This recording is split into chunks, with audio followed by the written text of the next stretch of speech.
Пресс брикетный ПОР после капремонта.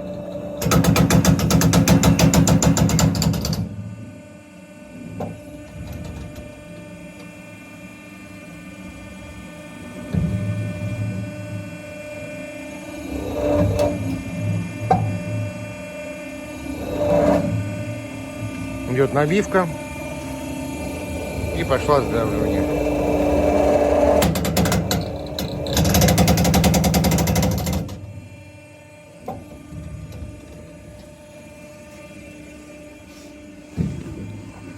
Получаемый брикет.